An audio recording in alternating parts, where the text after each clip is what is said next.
नमस्कार, अब दुनिया की फटाफट बुलेटिन में आप सभी का स्वागत है और नजर डालेंगे आज की खास खबरों पर। म्यांमार, थाईलैंड समेत 5 देशों में भूकंप के झटके। रिक्टर स्केल पर भूकंप की तीव्रता 7.7 मापी गई। कई इमारतें ध्वस्त, 30 से ज्यादा लोगों की मौत। चीन, बांग्लादेश और भारत में भी महसूस किए गए भूकंप के झटके। कोलकाता, इंफाल और मेघालय के पूर्वी गारो हिल्स जिले में भी हल्के झटके महसूस किए गए। भूकंप का केंद्र मध्य म्यांमार में मोनयवा शहर के लगभग 50 किलोमीटर पूर्व में था। भूकंप के कारण जानमाल के नुकसान की कोई सूचना नहीं। ढाका और चटगांव सहित बांग्लादेश के विभिन्न हिस्सों में शुक्रवार को 7.3 तीव्रता का भूकंप। बांग्लादेश मौसम विभाग के अनुसार दोपहर 12:25 पर आए भूकंप का केंद्र बांग्लादेश सीमा के पास म्यांमार के मांडले में था। पीएम मोदी ने म्यांमार और थाईलैंड में आए भूकंप पर चिंता जताई। कहा, भारत दोनों देशों की हर संभव सहायता के लिए तैयार है। विदेश मंत्रालय से म्यांमार और थाईलैंड की सरकारों के साथ संपर्क में रहने को कहा है। सरकार ने केंद्रीय कर्मचारियों के महंगाई भत्ते में 2% की बढ़ोतरी की। केंद्रीय मंत्री अश्विनी वैष्णव ने बताया, बढ़ोतरी 1 जनवरी से लागू होगी।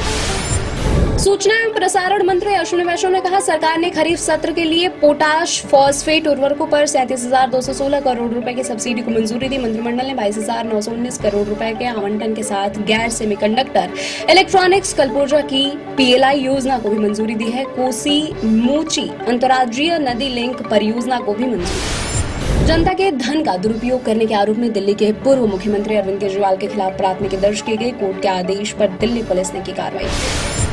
नकदी बरामदगी से जुड़े विवाद के बीच सरकार ने न्यायमूर्ति यशवंत वर्मा को दिल्ली से इलाहाबाद उच्च न्यायालय स्थानांतरित करने की अधिसूचना जारी की। जज के तबादले का इलाहाबाद कोर्ट के वकील कर रहे हैं विरोध। वर्मा के खिलाफ FIR कराने की मांग वाली याचिका को सुप्रीम कोर्ट ने किया खारिज। विदेश मंत्री एस जयशंकर ने पाकिस्तान में अल्पसंख्यकों की चिंताजनक स्थिति को अंतर्राष्ट्रीय स्तर पर उठाए जाने का उल्लेख करते हुए कहा, हम ऐसे पड़ोसी देश की मानसिकता नहीं बदल सकते जिसकी सोच धर्मांधता वाली हो। पूर्व प्रधानमंत्री इंदिरा गांधी भी ऐसा नहीं कर सकी थी। नेपाल में हिंदू राष्ट्र और दोबारा राजशाही को लेकर जमकर हिंसक प्रदर्शन। राजधानी काठमांडू में सड़क पर उतरे प्रदर्शनकारी, पुलिस के साथ हिंसक झड़प। कई इलाकों में भारी तनाव। लुटियंस, दिल्ली में भारतीय बौद्ध संघ के सदस्यों ने मुगल और दिल्ली सल्तनत के शासकों के नाम पर सड़क के किनारे लगे साइन बोर्ड विरूपित किए। साइन बोर्ड में शाहजहां रोड पर वीर सावरकर मार्ग, तुगलक लेन पर अहिल्याबाई मार्ग, अकबर रोड पर महर्षि वाल्मीकि मार्ग और हुमायूं रोड पर बाला साहेब ठाकरे मार्ग लिख दिया गया।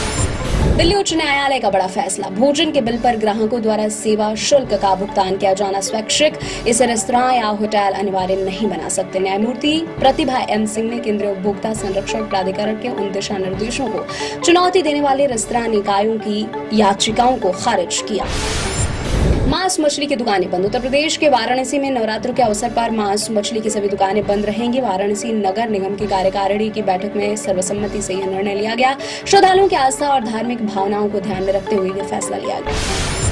बलरामपुर जिले में साइकिल सवार को बचाने की कोशिश में एक SUV के पलटने से 3 नेपाली नागरिकों की मौत हो गई। 4 अन्य गंभीर रूप से घायल हैं।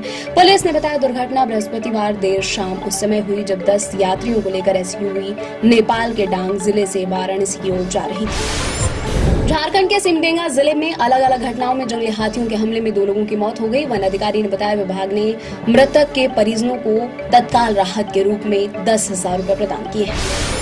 तेलंगाना के संगारेड्डी जिले में 3 बच्चे अपने घर में संदिग्ध परिस्थितियों में मृत पाए गए। उनकी मां को अस्पताल में भर्ती कराया गया है। पुलिस ने बताया, 8 वर्ष से 12 वर्ष की उम्र के तीनों बच्चे सोते हुए मृत पाए गए। जम्मू कश्मीर के कठुआ में सुरक्षा बलों और आतंकियों के बीच मुठभेड़ में 3 आतंकी ढेर। जैश के संगठन पीपुल्स एंटी फासिस्ट ने ली जिम्मेदारी। मुठभेड़ में 3 जवान भी शहीद। एक दिन की तेजी के बाद शेयर बाजार में फिर गिरावट। सेंसेक्स 192 अंक टूटकर 77,415 अंक पर हुआ बंद। निफ्टी भी 73 अंक की गिरावट के साथ 23,519 अंक पर हुआ बंद। राकेश रोशन ने कंफर्म की, फिल्म क्रिश 4 एक्टिंग के साथ साथ फिल्म को निर्देशित भी करेंगे ऋतिक रोशन। आदित्य चोपड़ा करेंगे क्रिश 4 का निर्माण। 2026 की शुरुआत में फ्लोर पर आएगी फिल्म। अजय देवगन की फिल्म रेड 2 का टीजर हुआ रिलीज। IRC अधिकारी अमय पटनायक बनकर 74वीं रेड मारेंगे अजय। फिल्म में रितेश देशमुख निभा रहे हैं विलन का किरदार। 1 मई को रिलीज होगी फिल्म रेड 2। ये थी आज की फटाफट बुलेटिन। ऐसे ही ताजा अपडेट्स के लिए बने रहे हमारे साथ, यानी कि विजिट करें अब दुनिया पर।